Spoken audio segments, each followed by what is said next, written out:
what I see a lot of the times is people expect this much, but they only can do here. So there's a mismatch. And then they don't get the results they see, and then they get angry, they get frustrated, and then they quit. Because a lot of people, they think that it's fast, it's quick. It's not. Welcome to the Move Well, Live More podcast, where we discuss topics from exercise and nutrition to health and lifestyle tips for your overall quality of life. Hello, welcome to another episode of the Move Well, Live More podcast. My name is Matt. I'm a coach and nutritionist here at Move. Today, I'll be hosting this episode of our podcast, and we will be talking about the 5 misconceptions about eating for weight loss. At the end of our podcast, we hope that you will learn about how you can lose weight without being too restrictive. And number 2, that there are no shortcuts to losing fat. Do note that everything we talk about today will be in the context of fat loss. So when you're eating for fat loss, you're going to be hungry, you're going to be moody, it's going to be hard. But do note this is for fat loss. It's not going to be in the long term, because after you lose the fat, then that's more towards like sustainability. And of course, I won't be doing this alone. This is a topic that I definitely enjoy discussing with a fellow nutritionist, because the richness of experience facing clients in this journey. Now, with much excitement, let me introduce our guest and presenter today, Adele Wong. Thanks, Matt. So let me give you guys a short introduction so that you guys know exactly who she is. I've been a big fan for many years now. She's a trusted and experienced dietitian who is passionate about helping people improve their relationship with food and health literacy when it comes to nutrition. With over 10 years of experience, she's helped people of all ages and backgrounds reach their fitness goals. She's also a certified personal trainer and fitness instructor. She's highly respected, and she's been featured in numerous media outlets like The Star, The Sun, and The Malay Mail. She's also a regular speaker at health and fitness events, and you may know her from Instagram. She runs Nutrition Track and Nutrition Track Women, where she translates complex nutrition science into easy digestible things that you can just learn from. Anyways, let's get started with this question. What's your favorite food? What you usually like to eat every day? Yeah, this is like the hardest question. This question I get asked like all the time. If I could pick 3, it would be bread, eggs, and coffee. What if it's just one thing that you can only eat for the rest of your life? As in, you can eat other things lah, but then that's a staple every day. Probably bread. Like, I like bread more than rice. Oh, really? Like, I can forget about rice. Like, seriously, bread is the one.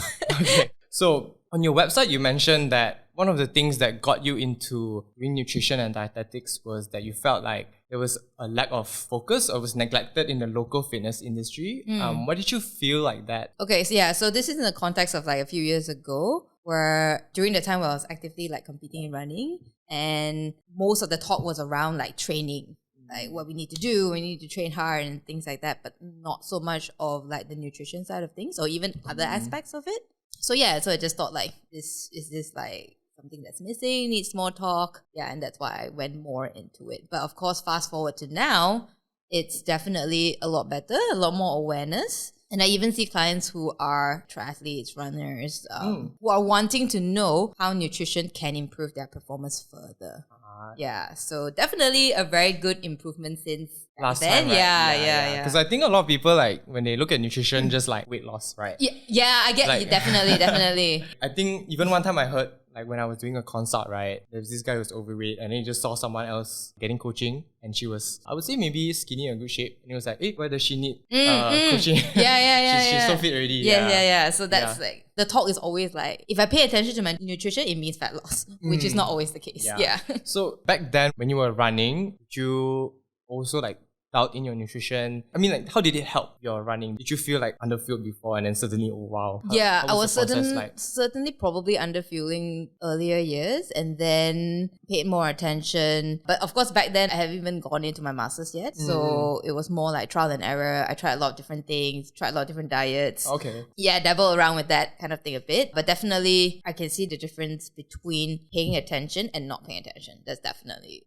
Before you did your masters in like nutrition, dietetics, did you feel like kind of hard to start being better for yourself, like with all the information out there, or did you already have a go-to resource to look at that you felt was trustable kind of thing? No, it was mixed, I guess. Yeah, I was kind of doing my quote-unquote own research, reading around, seeing what's out there. This is why probably I was like, okay, this is what I want to do. I want to do my master's to get it right. And I knew that this is something that I want to have a career in.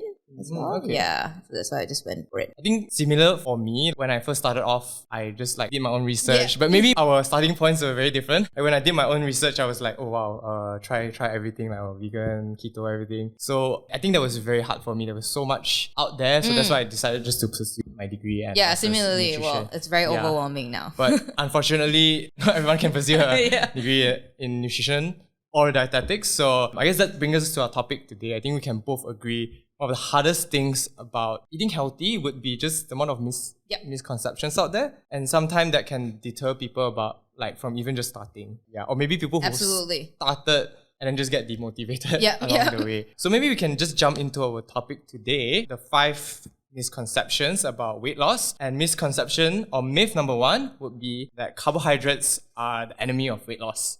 Yeah, this is such a typical one. I guess carbohydrates have been demonized so much these days. And even when I start my consultations with my clients and they're telling me their diet history, like they'll just list down what they had and then they will say things like, oh, but I don't eat the carbs. Like the thing is, like already I want to impress you, right? Yeah, already implying like, carbs are no good, I'm not supposed to eat it. Or they will say, I just eat half of it, it's not a lot. Or like, I made this cake, there's no sugar inside. I use something else, which means that the message out there is so indoctrinated that, that carbs are bad to the point that they already imply that they cannot eat it and they feel like they need to tell me that. I'm off to a good start. Don't worry. Exactly. I still have hope kind of thing. Exactly. And then the first question I'll be asking them, well, why do you feel this way? Like, why do you think it's... Then they're like, oh yeah, I heard it's not good. I heard it's bad. Especially if I want to lose weight. This is something that I need to cut out. Yeah, so this is the very common theme and ideas that I get from my clients and the mindset as well. Actually, there's a lot of information out there. We even learn from school, right? Like carbs are actually can be part of a very healthy lifestyle. Where do you feel like their misconceptions come from? Social media, I guess. Right. I mean, I see like videos, very, very convincing videos, or prominent people, doctors, for example, talking about carbs and how like to spike your insulin, and then after that you're gonna get all sorts of diseases and things like that, and or it's making you store more fat and making you gain fat.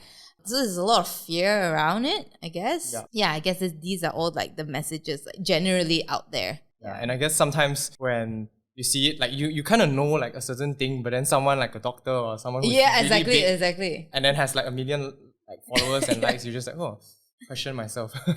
Yeah. So with this kind of clients, right, they already have this mindset. So how do you tell them the importance of carbohydrate in a balanced diet, knowing the fact that maybe at the back of their head they know this already, but then they have this cloud. So how would you go about it? I guess if my clients are more towards weight loss, I will first explain how weight loss works. Basically, energy balance. You can eat any food. If you overeat any food, you can gain fat from it. Low carb, keto, they're not a special diet per se. They only work because they help you create a calorie deficit, basically. Right.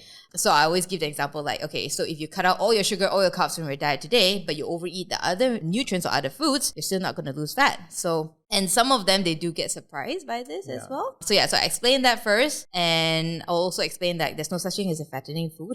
And then slowly weave in how carbs can play a role in your health and why they're essential and why they're important as well. I guess also important to list down like what are carbs, because people think carbs like, okay, rice, bread, noodles, right? Yeah. But it's not just that. So fruits, your vegetables, your legumes, all of these are sources of carbs as well. And these are, one of the key things about these foods is that they're rich in fiber. And they are very, very important for health and for gut health in general. And we know, especially the talk around gut health is getting more and more attention these days. And people jump into things like, probiotics and things like that. But the thing that you can do if you really want to improve gut health is to increase your fiber foods, which can come from your whole grains as well. Basically, your carbs can be a source of that. Definitely a very key role when it comes to an overall balanced diet. Yeah, I think that point that you said, like when people tend to group carbs as just one group, thing. right? Like, carbs, okay, sweets, candy, drinks, rice. But then they often forget, like you said, it's a very big group. Yeah, it's like a lot of things.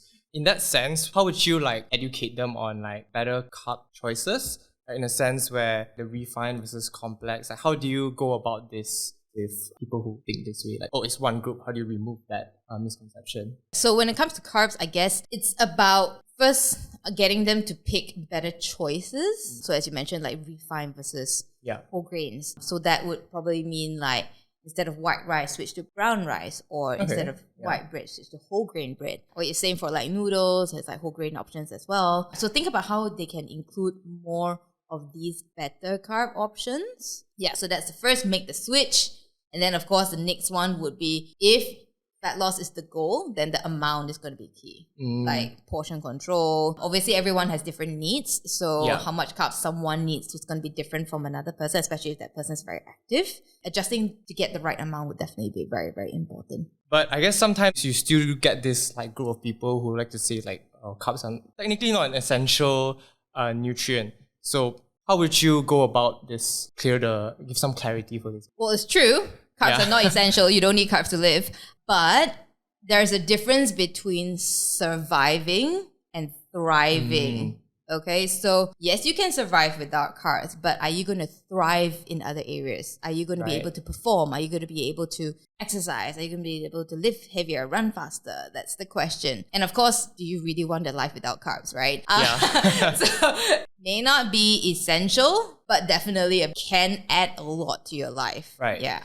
Yeah, I think especially like when you're in fat loss already, there's going to be a lot of sacrifices you're going to make. And especially for us, I guess some people can thrive without carbs. Maybe, but we can agree like in our Asian communities, everything, we've all like lived since young. Like carbs, especially rice, is a staple food in our diets. I mean, for you mentioned bread just now, right? Yep. Yeah. I mean, I don't know about you, but I've been eating rice since I was like born, and I feel like any meal without rice, portion, or carb, it feels more like a snack for me. Without it, I just felt like, oh, I probably haven't eaten like my main meal. So yeah, there you go, right? Like carbs are important. They're part of culture, part of family meals. So food doesn't just play a role in health and energy, but also need to take into context of like the social settings as well. Count like culture and what your family eats. These are important considerations as well when it comes to someone's overall diet. Yeah. Like on one end, you want to be losing fat, but at the same time, you don't want to lose your friends and family. So a really good discussion around carbs. I think we provide a lot of clarity on what it is. I mean, what it is and what is important. How carb, it's not just one group. It really plays a role in your diet where like fiber and stuff, gut health and also mental health in general, right? Absolutely. So if you were to give one tip for people to manage their carbs for weight loss, like what would this tip be? I'll do a quick summary. Number one, you're still able to eat your carbs, okay? Number two, just switch to better options, as I mentioned. So instead of the refined one, switch to like the whole grains. And the third one, I would say portion control is key. Now, obviously, that is a little bit vague, right? Like, what is portion control, right? I guess you can start off with practicing the suku-suku separuh. That's one. Or if you want it like really easy, just whatever carb portion that you're eating now, just halve it for fat loss. That would be like the easy, quick one to go with. Yeah. Maybe for some of our viewers who don't know what suku-suku separuh, maybe you can elaborate. Is that plate, you halve it. Okay. And that half will be for vegetables. And then you draw a line in between that half. Yeah. And then a quarter will be for your protein and a quarter will be for your carbs. Okay. Yeah. Easy. So a quarter of your plate. So suku-suku separuh actually translates to quarter half. So you can kind of get the idea. Very, very good tips for people to take home. So moving on to myth number 2, I think also a very, very common one is that with regards to the claim that fat-free means healthier or fat-free means, in a sense, lower in calories, right? I think this is a common health claim that I see on a lot of packaging in supermarkets, especially when it comes to drinks or treats. So I think a lot of people buy these products. They feel like, oh, I can just keep having this. And then suddenly they're feeling like they're doing everything right, but why are they gaining weight, right? Yeah. So what are your thoughts on like health claims or packaging that put fat-free on their on your products? I mean, okay, there's nothing wrong with having like fat-free. I mean, they're just making a claim on their product, right? The problem is this health halo thing that people tend to have. So they rely a lot on health claims, which is fine because it's quite hard to choose a lot of products these days, right? So what people do is they rely on health claims to decide which product to choose, which is okay. But the issue is that this health halo issue where they think that a healthy food means that they can eat more. Okay, Yeah. So for example, I had this client who wanted to lose fat and started having like all natural chips. So I mean, at the end of the day, it's still chips, right? Still so chips, yeah. exactly. And they think that, oh, because it's like all natural, it should be healthy, I should be able to eat more of it. Obviously, it doesn't work that way. Yeah. And the other one that I see is quite common is also like ice cream, for example, like the dairy-free. Yeah. And they'll be like, oh, this is dairy-free. So in their heads, it's probably like, oh, it's healthier. It means I can eat more. I can swap my normal ice cream for my dairy-free ice cream, have the double the portion, you know what I mean? This is the issue with the claims. It's how it influences your mindset and perception around it. Like you said, it makes you think that it's low calorie, healthy, and then AKA you can eat more. Yeah, infinite amounts, exactly, right? Kind of thing. Yeah, which is definitely not the case. So I guess when it comes to fat loss, portion is key. Like I said, there's no such thing as fattening food. Any food, you can gain weight from it, you can gain fat from it. Yeah, so this is where I guess like portion still is very important. You can definitely eat these foods if you want. You can eat your chips, you can eat your ice creams, absolutely. I'm not saying that you can't eat them, but in moderation, of course. I mean, ties back to what you said before, like at the end of the day, it's about the calories, right? If you overeat, even if your diet looks good, when you overeat, you still eat more, right? And then obviously the mindset where fattening food, non-fattening food, or good food, bad food, like try to shift away from it, like just practice more like portion sizes, moderation. So I think there's two parts to it, right? Like one is the health claims, and obviously fat-free is part of this group. So perhaps we can dive into health claims a little bit later on. But I think there's still misconception around low-fat diets nowadays, making this fat-free claim even more powerful maybe as compared to others like dairy-free or gluten-free kind of thing. So why do you think people still have this misconception that low-fat is better and I don't need fat in my diet? Actually, low-fat diets can work because fat is you can easily find it in a lot of foods. I mean, it can be effective for some people. It's not necessarily a bad thing per se, but yeah, like you mentioned, like fat is definitely essential. We definitely do need some fat in our diet. But I guess in the context of fat loss, if someone chooses to go on a lower fat diet, I don't see much of a problem in that context. Like in the short term, it's fine. And it can be an effective like strategy if at the end of the day, it helps you create a calorie deficit. So if you opt for low fat options, again, if you have that same mindset that, oh, it's low fat, it means I can eat a lot of it, then it's probably not going to work. But if you do it well, control, it can be effective. Yeah. It's like if you have a low fat diet, but if you can control what the sources you get from like maybe the carbs and protein then it can work. But I guess if you like just cut out fat and then go hard on the carbs and protein, it's all good, right? Yeah. Back to the health claims part, right? I mean, do you get a lot of people like this where they feel like, oh, I've been doing everything well. Like, I've been eating gluten-free, dairy-free, fat-free, but it's not working. Why is that? Like, why is dairy-free, gluten-free, all these health claims, like, why do they necessarily not work for fat loss? Even though sometimes you can argue that they can be healthier. Because healthier, again, doesn't mean fat loss. And yeah, all these claims also don't mean that these foods are lower in calories per se. So I guess these will be the main reasons. I mean, these claims are important to be there. So for example, gluten-free, the label itself is for people who cannot tolerate gluten.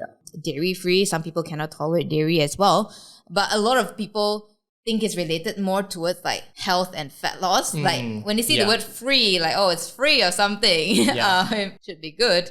Yeah, so that would be it lah. So maybe still overeating these foods. And yeah, as I mentioned, it doesn't mean that it's low calorie per se. Yeah. Okay, so maybe right now people who are listening will be a little bit confused. I've been doing this whole thing wrong. So what would one insight you could give to help people out with this? Maybe tying back to what you said earlier on, like at the end of the day, if it's a snack, treat it as a snack. So what's one tip you can give to work around this? Okay, so I know it can be confusing, right? But when it comes to health claims, try to look at what the food actually is. So going back to the chips example, like all natural chips. Like, so what if it's all natural? At the end of the day, it's still chips. You're still not supposed to overeat them. Obviously, you can still have a portion or half of it. Yeah, so that's the mindset. Think about what that food actually is rather than focusing on like health claims in general. Like if it's meant to be a treat, treat it as a treat, right? Not your staple food. I would say that if you want like a treat during a fat loss phase, just go for the actual thing. Just enjoy in the portions. Portion controls. Because at the end of the day, maybe like you still want to enjoy your treat, right? If you compromise, you have exactly. If you compromise, you're not satisfied, and then you might probably want more. You eat more of the same thing, and then I think that's a really good discussion around fat-free, and also not necessarily just fat-free, but around health claims how to work around them. Myth number 3, I think probably more common actually compared to myth number 1 and 2, is that skipping meals is an effective weight loss strategy, right? I'm sure you've heard of a lot of this talk, like for example, intermittent fasting. Oh, absolutely. Yeah. What would you say are some negative effects of skipping meals? I guess skipping meals in and of itself is not really a bad thing per se, but it can be an issue if, let's say, for example, if skipping this meal makes you very hungry at the next meal, such that you would overeat at the next meal, then it becomes a problem. Yeah. So then I would ask you, if you were to have a meal before and not skip that meal before, you'll probably be able to better regulate your hunger at the next meal. Right. Yeah. So this is where skipping meals can be an issue in the context of fat loss as well. So playing around with that like hunger and satiety management, right? Yes, definitely. If you have a regular eating schedule and not skip, you're definitely better to regulate your hunger and appetite. You can manage your snacking better, less mindless snacking. These would be the two key points that I would highlight. Going back on that point, snacking, right? I feel a lot of people don't realize how much snacking actually contributes to their overall diet. They feel absolutely. They feel like, oh, if I can control my main meals as much as possible, even skip one of my main meals, then I'll be better off. But I think a lot of times, sometimes the bulk of the calories of food actually comes from the snacks, right? Yes, I would say so as well. Yep, absolutely. So how would you explain to someone like importance of regular balanced meal for their weight management, maybe specifically like hunger and satiety management, so that they can be clear that maybe skipping lunch is not the best idea? Like, how would you drill this into them? Okay, so usually my clients who skip lunch, like I said, they will end up actually really, really hungry at the next meal. And then they'll end up like overeating at the next meal. So I'll use that example back again. Like, okay, so wouldn't it be better if you could include like lunch or something? Okay. Yes, I understand that some people are busy, they don't have time. Then you need to be prepared with some sort of snack or something that would tie you over to dinner so that you're not too hungry. Yeah. They do see the benefits of it and they know sometimes. It's just that it's the execution part that sometimes can be a bit more challenging. So this is why a regular eating schedule is going to be very important. So once you build in that routine, it's more automatic. You don't need to think about it. You don't need to spend extra mental energy to think about, okay, is this my eating time? Is this not? Because you already have that routine. So that routine is going to be extremely important. Not only in the context of fat loss, but also in the context of like sustainability as well. It's always good to have consistency in what and how much and how many meals you want to have in a day. There's no perfect like schedule. Like, you know, people say like, 6 meals better than 3 and things like that. No such thing, okay? Find what works for you, right? Yes, find what works for you. The best schedule is the one that you can stick to. So first of all, this will be your tips here, okay? I'll think about how many meals you want to have in a day. Decide that first. Think about how you can be consistent even on weekends. And go from there. Work from there. Again, this has many benefits in helping you manage your hunger and appetite better and also can prevent mindless snacking. So for example, if you feel hungry at a slot that is not your, so to speak, meal time, assigned meal time, then you can ask yourself, am I actually hungry? Or is this boredom? Or is this stress? You're better able to do a self-assessment if you have a regular eating schedule. Whereas if you're completely random from a day-to-day basis, you would not have any idea where to start with. You would thinking like, oh, did I even have lunch today? Or is it the day that I skipped my lunch? You know what I mean? Yeah. So this is why having a regular eating schedule is going to be extremely, extremely important. Yeah. So I guess back to what you said, like not skipping meals, it will help you with better routine, maintain the consistency of eating times and being more aware of whether you're bored or hungry. And also, I think often neglected is people always think about the calorie management rather than the hunger and satiety management. Right. Absolutely. One more question before we move on. I think this is a question that a lot of people will have on the back of their minds. Intermittent fasting. Yeah. I've recently been on TikTok, like Malaysian TikTok. Okay. So a lot of people who have gone through a weight loss phase, they're really, really preaching about intermittent fasting, especially on TikTok right now. So what are your thoughts on intermittent fasting in regards to fat loss? Is it a good strategy? Okay. Intermittent fasting for fat loss is not anything special. Okay. It's only a method to help you create a calorie deficit. That's how it works for fat loss. So for example, if you set your time 12 to 8, this is like your eating window, 12 p.m. to 8 p.m. If you eat the same amount as you would from 8 a.m. to 8 p.m., if you eat the same amount in that small 12 to 8 window, you're not going to lose any fat. If you're not in a calorie deficit, basically. Okay? So that window is nothing special. It's just a way to, I guess, it's just, compact everything, right? exactly, yeah. So you can have bigger meals and... Yeah, so some people, naturally, if you cap that time, eat less because they can't fit in so many calories during that time. Yeah. So it works for them because they will be in a calorie deficit after that. But I do have clients who, exactly, 12 to 8 ate the same amount, ask me why they didn't lose any fat. That's because they weren't in a calorie deficit. It can be a good strategy for some people, especially if you're someone who doesn't care for breakfast, don't like to eat breakfast. But having said that, that window is, again, nothing special. You're not going to get anything more out of it. You're not going to like burn more fat from it and things like that. So it's just literally time restricted eating. For those who don't know, intermittent fasting is a method where you have a certain amount of time where you eat per day. So for example, I think the most common one would be 8 hours a day. So for example, if you were doing an 8-hour intermittent fasting a day, you would have probably your first meal at 12 p.m. You can eat all the way until 8 p.m. and no more food after that. Yeah. That being said, on intermittent fasting, maybe some people will think about it like, maybe this is something that could work for me. But what are the potential drawbacks of intermittent fasting? Maybe towards like not getting enough nutrients, or what would you advise to people who feel like intermittent fasting actually fits into their schedule? What is something they should look out for? Whether or not you have enough energy to train, protein intake is going to be very important because you do want to maintain muscle mass, and getting it enough during that 8-hour window.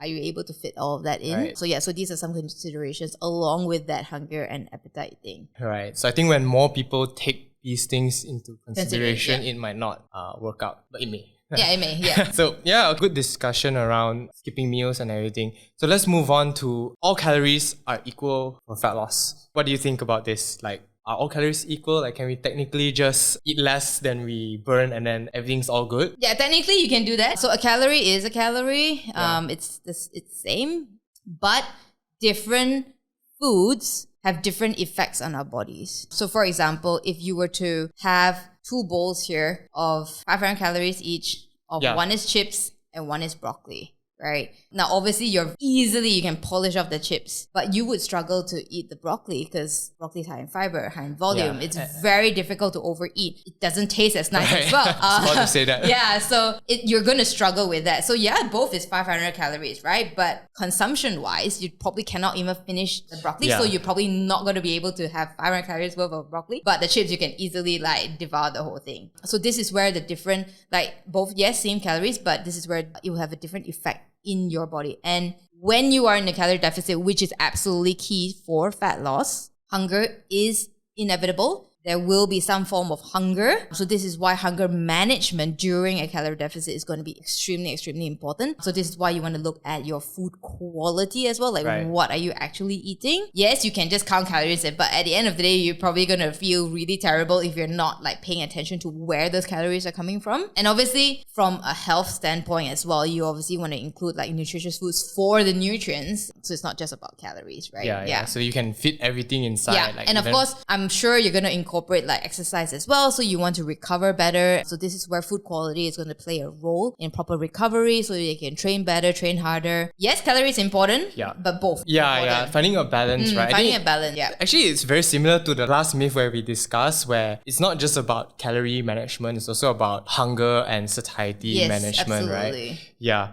So maybe there's a group of people that get confused with this, like when they say all calories are not equal. I think sometimes the messaging can be a bit skewed. Like a lot of people like to take this out of context in a sense where 500 calories of broccoli versus 500 calories of chips. And then they think like, let's say you finish the whole broccoli, you will still gain more weight from the chips, right? Like, do you get clients like this where they think like, even if they eat a lot of healthy foods, they think that, you can just max it out. So how do you deal with when people come to you like that? I'll just explain that at the end of the day, you still do need to be in the calorie deficit. But the good thing about whole foods, or rather, like broccoli, it's very hard to overeat. Yeah, I mean, technically it won't happen, to be fair. It's really quite difficult. So this is why when people just improve their diet quality, let's say for example, if they don't really have a fat loss goal in mind, they just want to improve the diet quality, they do see fat loss as like a side thing that happens alongside it as well. And that's caused probably when you improve your food quality, technically speaking, as a whole, overall in general, you may be eating more in quantity, but like the calories are just probably lower as well compared to the other. Probably in general, you're just probably not eating as much as well. I guess takeaway points here were pretty similar to the last one. Don't just think about the calories, think about the hunger, the satiety, and also the nutritional value of the food. So maybe on this end, how would you give a tip to people who want to find the right balance, right, between nutrient-dense food and calorie-dense food? Like what ratio or whatever tips can you give to these people? That ratio thing is the question that I get asked all the time. Like there's no perfect, like they always ask me like how many percentage? Yeah, like 80-20. Yeah. Or like how many chips can I eat in a week? It's so subjective, right? But what I can tell you is if you fill most of your diet with things like your vegetables, your fruits, your lean proteins, your whole grains, your dairy, fill it with this first. Okay. And then you can sprinkle in all the fun foods for sure. I know again it's a bit vague because everybody's intake is really different. Everybody's needs are different as well. But just look at your own diet right now, okay, and think about what you need to add into your diet. Is there anything that's missing? Usually it's the fruits and vegetables. 95% of the Malaysian population not eating enough fruits and vegetables. So usually it's that. So think about, do you need to eat more of it? Try to add that in as well. And if occasionally you want to eat like your chips, your chocolates and cakes, whatever, by all means, go ahead. I think in summary is basically to just add instead of subtract, right? And most probably gonna be fruit and veg. Recently I looked at the survey, right? On average, I think Malaysians only eat 1.7 or something, less than 2 portions of fruit and veg per day. And recommended is 5, right? So definitely high chance that that's missing. And I guess, like I said, you can have your favorite fun foods as well, but in the context of fat loss, just need to be extremely mindful and manage the portions. So going on to our last myth, maybe a controversial one or not. Weight loss supplements are a magic solution. So maybe just to start off, what's your take on weight loss supplements? Probably not necessary. Okay, so supplements in general, as the name implies, it's meant to just supplement your diet. It's not meant to like replace anything. I guess when it comes to like weight loss in general, the first thing that people tend to think about is, okay, what supplements do I need? I would say the last thing that you probably want to think about, like let's say weight loss, right? There's so many things to consider: your nutrition, your exercise, your sleep, your stress management. Supplements is like the sprinkles on the cake, literally. So if you don't even have that cake, your base ready, or don't even have like the cream, don't even think about the sprinkles, right? So I will get people to think about what are the bigger building blocks in their life that they need to work on. Like, is your nutrition on point? Is your sleep on point? Is your exercise, is that going well? And then if you have really maxed out like everything, and if let's say you are struggling in, let's say for example, your protein intake, then probably can think about, okay, can I include a protein supplement and things like that. But for the vast majority of the people, they probably don't need to consider like supplements at all. Right. I think what you're trying to say is like people should, instead of like looking for the quick fixes first, they should maybe go and dive into actually trying to change their lifestyle first, so that they know the limitations. Like, I really tried and my work schedule, because of this and that, I really cannot get enough protein or certain vitamins. Then only you look for it, rather than haven't even tried yet and be like, oh, actually my friends told me this is very good, so I'm going to start taking it. I guess, okay, if we're talking exclusively about weight loss supplements in general, I guess at the end of the day, if you take the supplement, if it were to help you lose fat, it would somehow need to create a deficit for you. And in that sense, when we look at the supplements out there, not a lot of it like legit in that sense to create like calorie deficit enough for you to lose fat. So probably wouldn't be something that I would even consider or think about. Right. And back to what you were saying, right? The supplements, the weight loss supplements are actually the sprinkle on top of the cake.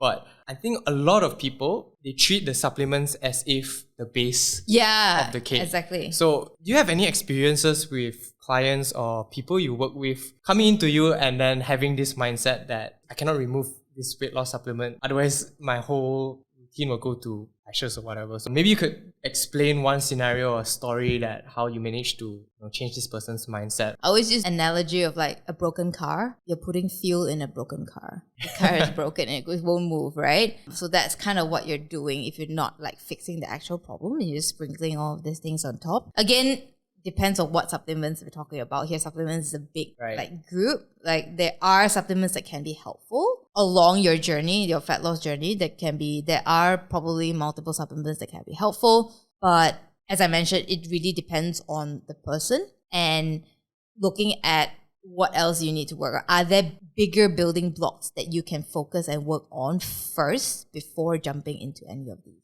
So just to wrap up, how would you give tip on how people can manage around weight supplements, like weight loss supplements? I would say focus on your building your big blocks first. So looking at your nutrition, is that dialed in? Sleep, are you getting at least 7 to 9 hours of sleep each night? Exercise, do you have a good routine going? Is it consistent? Proper stress management? Yeah, so those will be the big ones that to consider first. Yeah, before you go for supplements. So if you, let's say, okay, you've got everything down, everything right, then yeah, maybe you can consider some supplements to help you further. Yeah. And across all this, like 5 myths and misconceptions, at the end of the day, when it comes to weight loss or fat loss, you still need that consistency, drive to go through the phase. Like you mentioned at the start, you're going to be hungry, you're going to be moody. So how would you pre-frame someone who asks you, hey, Adele, I want to lose a certain amount of weight and I have this timeline? How would you pre-frame them that the journey that's going to come? I would tell them that, yeah, it's a phase. Yeah. That's first of all. I'll tell them what is needed. So yeah, so calorie deficit, absolutely, this is what you need. No, you can't run away from it. I'll tell them what they will face. Yeah, so like you mentioned, like hunger, all the things, at least you set their expectations right. And then I'll say, hey, this is what we're going to do. This is how we're going to manage it. Yeah, this is how we're going to move forward. But on top of that, I would say on top of you going through this phase, I want you to think longer term. So it's not just like this phase and then what you're going to do after this, right? So on top of all these things, think about how you can build good habits daily as well. For example, eating more fruits and vegetables is what you need to do to manage your hunger during fat loss, right? But it is a good habit for life anyway. Right. So think about how you can build this in, like keep it in. So while you're doing it, yeah, you may be doing it for a short phase, but think about how you can extend that, because obviously you want to lose the fat and keep it off, right? Yeah, You're not have an exit plan. Yeah, right? you don't want it to come back, right?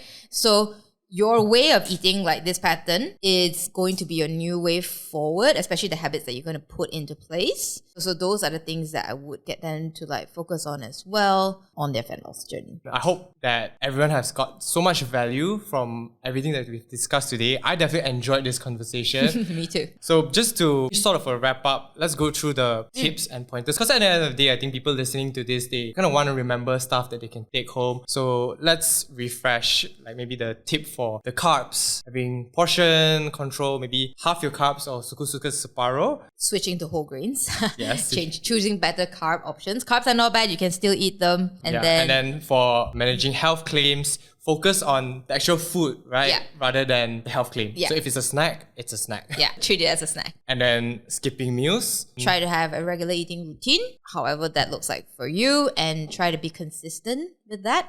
And then the part where all calories are equal for weight loss, I think this ties in more towards like nutrient-dense foods versus caloric-dense food. There's no one magic formula, 80-20. See what you can add first rather than subtracting. And usually, most probably going to be fruits and veg. Fruits and veg. They're usually missing. And then lastly, we just went through about before looking into weight loss supplements, look into your lifestyle. What's lacking? Yep. Sleep, your exercise, your nutrition, fruit and veg. So I would say for me, the biggest takeaway from the whole thing is not be too restrictive, for sure. Include everything, but manage them in terms of portion sizes, right? I think secondly, the theme is about calorie management, but also about hunger and satiety as well, because you want to go for it in the long run. And then lastly is the consistency part. Do note that when you're in a fat loss phase, it's going to be hard. It's going to be hungry. I think I've said this like 3 times today.